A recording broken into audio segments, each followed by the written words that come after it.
জনপ্রিয় Islamic TV উপস্থাপক শায়েখ আল্লামা নুরুল ইসলাম ফারুকী, উপস্থাপক চ্যানেল আই। এই যে দেওবন্দি আহলে সুন্নতের আকীদা এই নামে মুহান্নাদ আলাল মুফান্নাদ বইয়ের বাংলা করা হয়েছে। এখানে 26টা মতবাদের মধ্যে দেওবন্দের আকাবেরদের মতবাদ মিলাদ কিয়াম জায়েজ আছে, বরং মুস্তাহাব। তারা সেখানে লিখেছে আজকে কারা এরা দেওবন্দের নাম দিয়ে আমাদেরকে ইহুদিদের দোসর বলে, যারা মিলাদ কিয়াম করে তাদেরকে আবু লাহাবি বলে, মিলাদ কিয়াম যারা করে তাদের পিছনে নামাজ হবে না। চিটাগঙ্গের রাস্তাঘাট দেখুন, আজকে ছাদে উঠে দেখুন, আজকে যেখানেই যাবেন যেদিকে তাকাবেন শুধু নবী প্রেমিকের আনন্দের সয়লাব, আনন্দের সয়লাব।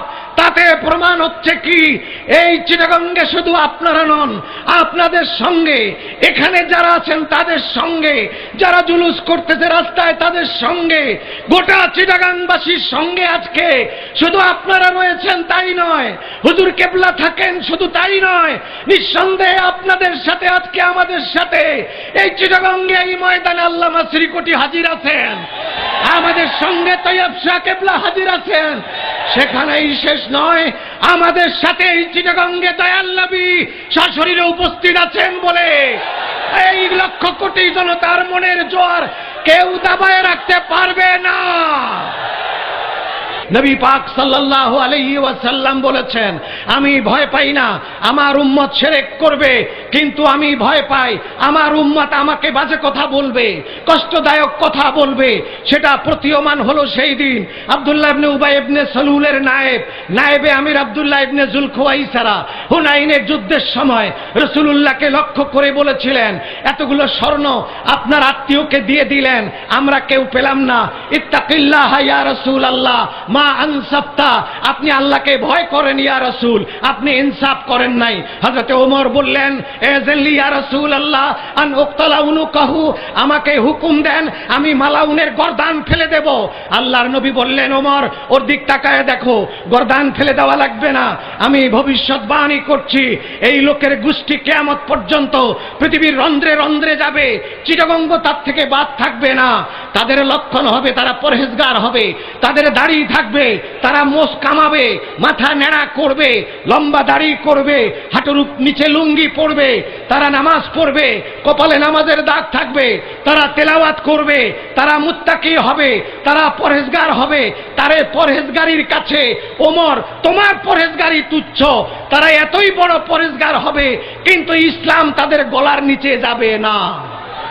এ যাবত প্রায় 3 বছর ধরে আমাকে বহুবার হুমকি দেওয়া হয়েছে, তোমাকে ব্ল্যাকলিস্ট করা হবে, সৌদি আরব যাওয়া বন্ধ করা হবে, তোমরা আমার সৌদি আরব যাওয়া বন্ধ করবা। তার আগে আমার দয়াল নবী আমাকে 25 বার হজ করাইছে, আমাকে বন্ধ করে দাও, তোমার দেশে আমি না গেলাম, অসুবিধা নাই। আপনার বিরুদ্ধে আন্তর্জাতিকভাবে মামলা হতে পারে, আন্তর্জাতিক মামলা হলে আমি আরো খুশি, আমাকে নিয়ে জেলে রেখে দেন।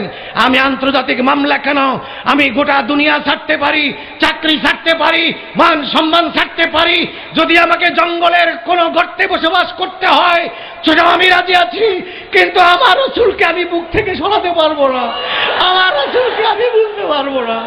তোমরা যতই যা করো আমি রাসূলকে বুঝতে পারবো না। আমি মনে করি পৃথিবীর শ্রেষ্ঠ আলেম, পৃথিবীর সবচাইতে বড় আলেম, পৃথিবীর 700 কোটি মানুষের শ্রেষ্ঠ জ্ঞানী ব্যক্তি, আলেম ব্যক্তি, তার ভিতরে যদি আমার নবীর প্রেম না থাকে, তার ভিতরে যদি নবীর আদব না থাকে, আমি তাকে আমার পায়ের জুতার সুতলা মনে করি, এর বেশি মনে করতে পারি না। রাস্তার মুচি, রাস্তার চামার, রাস্তার একটা সুইপার যদি তার কলিজায় নবীর প্রেম থাকে, নবীর আদব থাকে, আমি আমার মাথার তাজ থাকে আমি মনে করি। আমাদের আল্লামা শ্রীকোটির খানদানের মুখে শুনেছি একমাত্র, যদি আল্লাহ পাইতে চাও আমাকে ভালোবাসো, মাদ্রাসাকে ভালোবাসো। যার কারণে আজকে তার ঐকান্তিক চেষ্টায়, তার সেই ইসলাহের কারণে, তার ইখলাসের কারণে সারা বাংলাদেশে সুন্নি মাদ্রাসা হচ্ছে। আমি আশা করব প্রত্যেকেই ইউনিয়নে একটা করে মাদ্রাসা দেবেন। ইসলামিক